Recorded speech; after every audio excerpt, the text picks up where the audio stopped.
Gracias por el espacio. Soy Juan Martín, de Tejiendo Redes de Infancia en América Latina y el Caribe.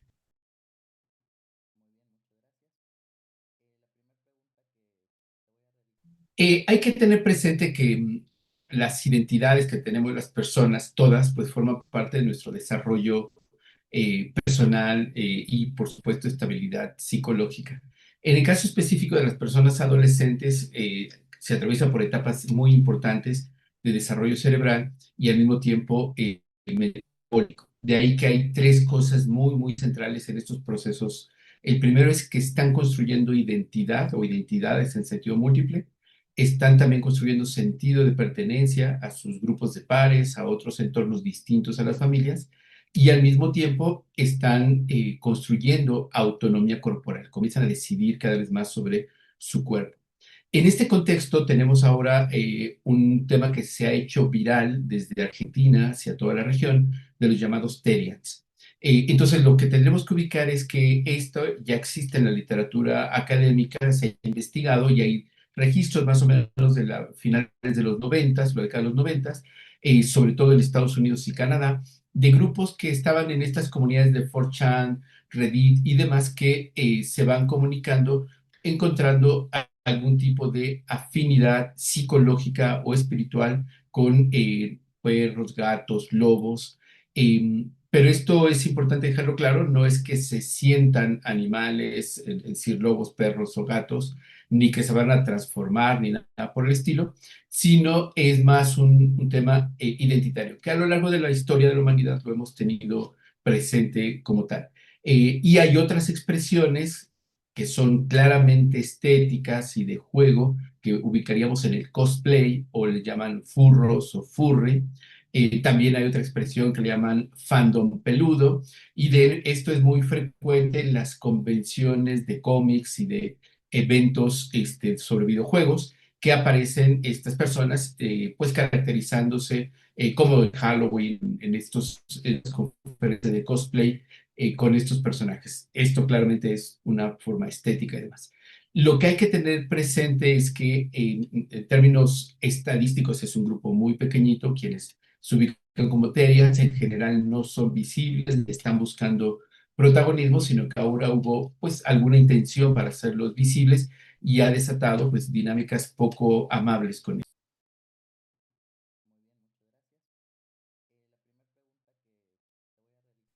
Hay que tener presente que todos los temas virales en redes sociales son provocados. Hay una intencionalidad.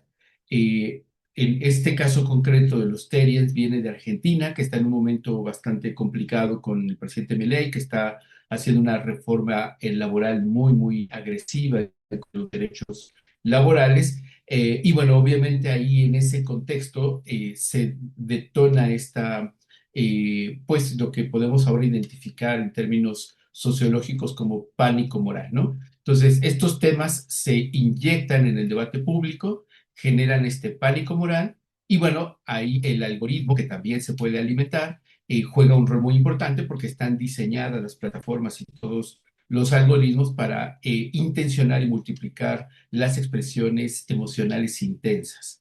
Y este pánico moral, pues obviamente genera reacciones de rechazo, humillación, sorpresa y demás, ¿no? Y por otra parte, tenemos lamentablemente a los medios de comunicación, particularmente los que tienen mayor alcance, que con mucha frecuencia, en otros casos y en este, están tomando literalmente lo que encuentran en las redes sociales, proyectando, multiplicando el pánico moral e incluso con aproximaciones violatorias a los derechos humanos. De ahí que podamos ubicar que esto pues como lo comenté, no es nuevo, es muy, muy pequeñito y ahora se proyectó pues hacia el sur del continente americano y ha tenido lamentablemente, pues incluso diría mucho más impacto en México que en el cono sur, porque también se encuentran en debates regionales en México, como hay que agregar también los archivos de Epstein en los Estados Unidos. Y aquí es importante acotaros, esto no es un tema conspiraciones, complots, sino que un hecho que fue provocado, intencionado en alguna zona del mundo, puede terminar rebotando y siendo capitalizado por otro tipo de preocupaciones o intereses en otros países.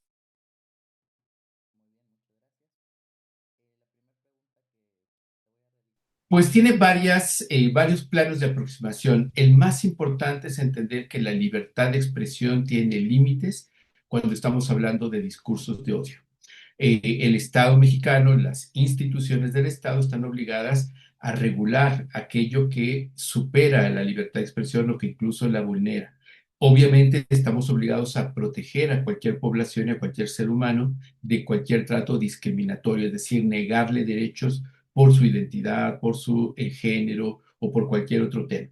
Y aquí lo que hemos encontrado, como lo comenté, potencializado por el algoritmo del odio en las redes sociales, por medios de comunicación con coberturas francamente irresponsables y por, obviamente, usuarios de las redes sociales, discursos de odio que no solamente están afectando a quienes si de alguna manera sentían algún tipo de identificación con estas narrativas, y al mismo tiempo, y esto es lo más preocupante, se está generando un discurso de odio contra la generación más joven, ni siquiera contra aquellos que pudieran identificarse como Terians, porque como lo expliqué, en realidad es muy pequeñita esta población, pero lo que hemos visto con mucha preocupación es que se ha enfocado en un discurso de odio contra la generación de todo, argumentando que falta violencia, como en el siglo pasado, para educar, entre comillas, que es una generación perdida, o sea, es decir, hay un montón de temas que atacan a la generación en su conjunto,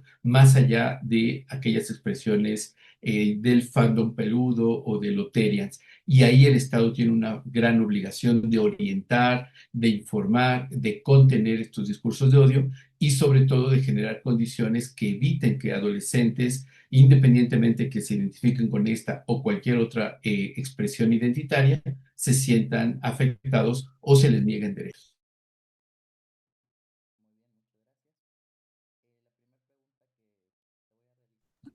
Como siempre, lo mejor es la prevención.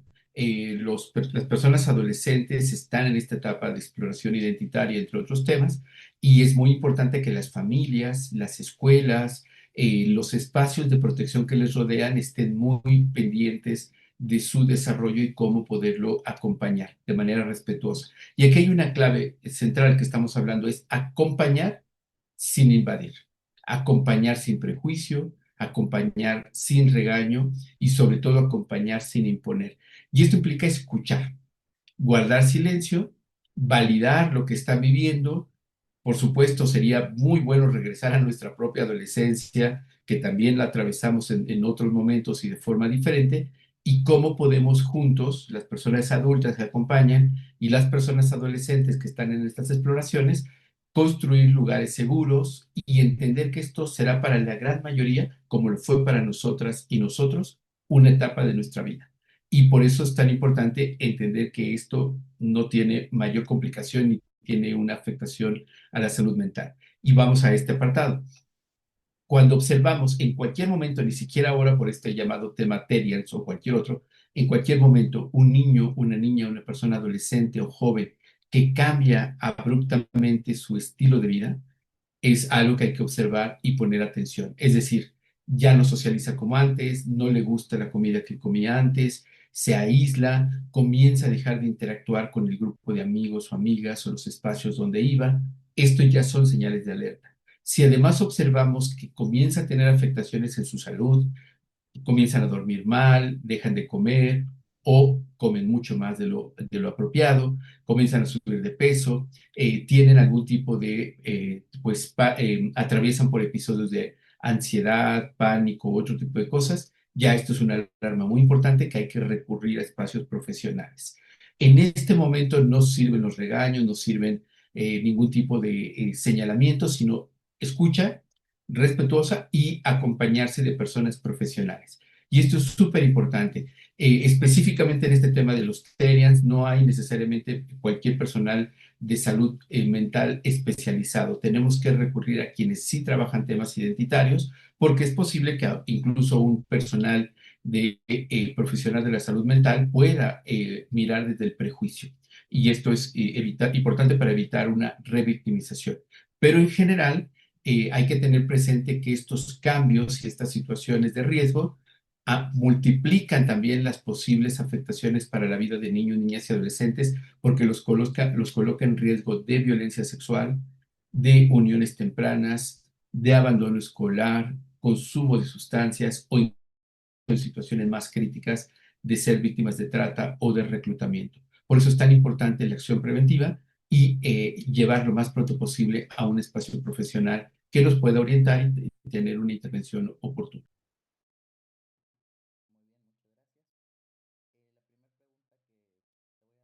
Creo que es una muy buena oportunidad para revisar nuestro adultocentrismo. Claramente somos una generación distinta que nació el siglo pasado, que nos tocó ir viendo el Internet, ¿no? Y ahora tenemos a una generación, particularmente la que no ha cumplido 18 años, que está digitalizada desde el vientre. La mayor parte de ellos y de ellas tienen ecografías en el vientre de su madre. Incluso muchas de las familias sin conocimiento del riesgo, pues les crearon páginas y los digitalizaron. Para muchos de ellos, su socialización, sus vínculos, y la afectividad ya es digital. El Comité de Derechos del Niño de Naciones Unidas emitió en 2021 la observación general número 25 sobre los derechos de niños y niñas en los entornos digitales. Y esto es muy importante. Lo que esencialmente convoca y llama a los estados y a las sociedades es que tenemos que tener un equilibrio entre la protección y la participación, considerando que los entornos digitales forman parte de la realización de los derechos de niños y niñas. Y esto nos obliga a los estados a desarrollar alfabetización digital crítica, acompañar a las familias porque están conectadas y que puedan tener acompañamientos y crianza digital segura, y al mismo tiempo acompañar a las personas adolescentes y jóvenes en esta alfabetización digital crítica que implica, por ejemplo, que nada de lo que es digital puede ser creído en automático, tiene que ser verificado. Implica también el poder contrastar la información y al mismo tiempo poder ejercer su derecho a expresarse libremente sin ningún tipo de injerencias en su vida privada, y sobre todo para ellos es mucho más accesible y es como lo realizan organizarse en los entornos digitales, reitero, de forma segura.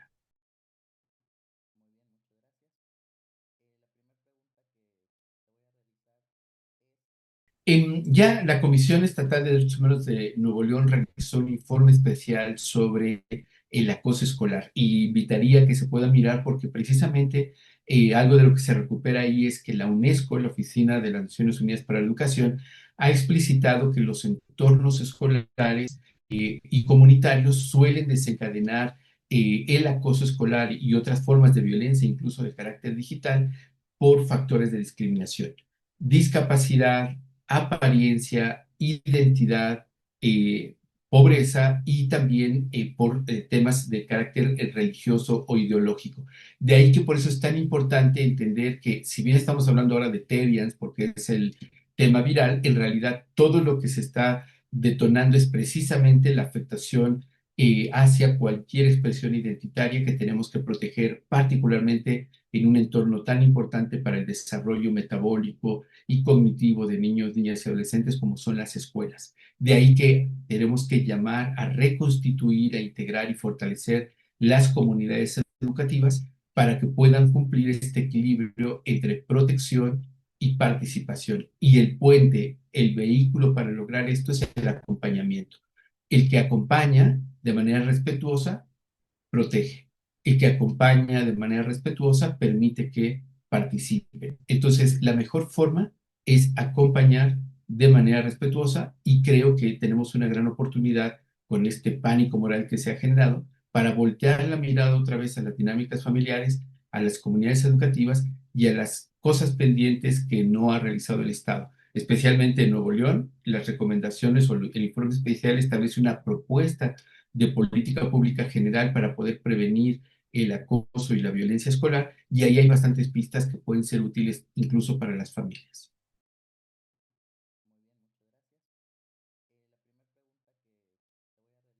Solemos hablar nosotros de que estos son momentos para recordar la importancia y la prioridad de la ciudadanía digital. Y esto implica, como la ciudadanía en general, reconocer que niños y niñas y personas adolescentes son personas. No son cosas chiquitas, no son al nexus de la familia. Son personas que tienen derechos plenos, que tienen otra edad, que están en un desarrollo metabólico y cognitivo distinto, pero eso no les hace inferiores o incapaces. Y esto implica reconocer al menos 5 derechos que están interactuando. Acceso a información de calidad y verificada, la posibilidad de poder expresarse libremente, de poder construir opinión propia, de no recibir agresiones o injerencias en su vida privada y, muy importante, organizarse. Este conjunto de derechos que interactúan, que son interdependientes, son obligación del Estado en su conjunto, el Estado mexicano, el Estado de Nuevo León y de las instituciones del Estado, llámense las escuelas y obviamente las familias, de respetarlos, promoverlos y obviamente garantizarlos en plenitud. Y de ahí que precisamente los discursos de odio van a romper la posibilidad de ejercer los derechos de la ciudadanía. Así es que las buenas prácticas que tenemos en todos lados, incluso en nuestro país, son aquellos lugares donde se han ampliado los espacios de participación, de escucha. Ya tenemos el Sistema Nacional de Protección Integral, los CIPINAS, que tienen sus espacios y consejos consultivos. Hay muchos espacios, incluso el sistema DIF y otros. Las organizaciones sociales, las propias escuelas también están generando espacios participativos y esto en todo el mundo muestra que reduce las fricciones entre los estudiantes, reduce también la visión adultocéntrica que impone, que sanciona, que castiga y al mismo tiempo se convierten en entornos mucho más seguros. Así es que este pánico moral frente a los Terians y los discursos de odio contra las generaciones más jóvenes debe de recordarlo nuestras obligaciones, pero al mismo tiempo es una oportunidad para avanzar hacia lo que hemos insistido, la ciudadanía de niños, niñas y personas jóvenes.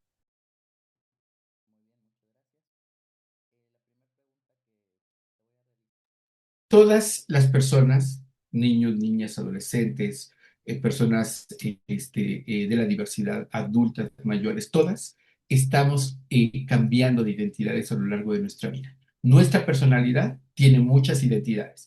De ahí que es importante que cuando observemos que personas tienen expresiones identitarias distintas a las nuestras, nos sintamos alegres y aprendamos, porque esto significa que estamos enriqueciendo nuestra vida, que estamos enriqueciendo nuestra vida comunitaria y la diversidad de este país.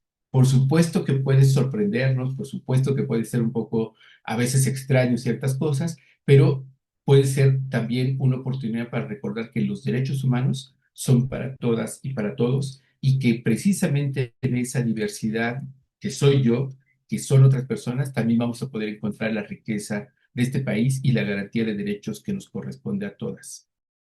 Muchísimas gracias a la Comisión Estatal de Derechos Humanos de Nuevo León por esta oportunidad, a su presidenta Olga Susana y a todo el equipo de la comisión y sobre todo invitar a, pues obviamente al país, pero específicamente a las personas de Nuevo León a que puedan encontrar en las personas adolescentes una gran, pues no solamente oportunidad, sino también emoción y entusiasmo de que podemos tener un país distinto en la medida en que tengamos un diálogo intergeneracional rico, profundo y sobre todo creativo con ellas y con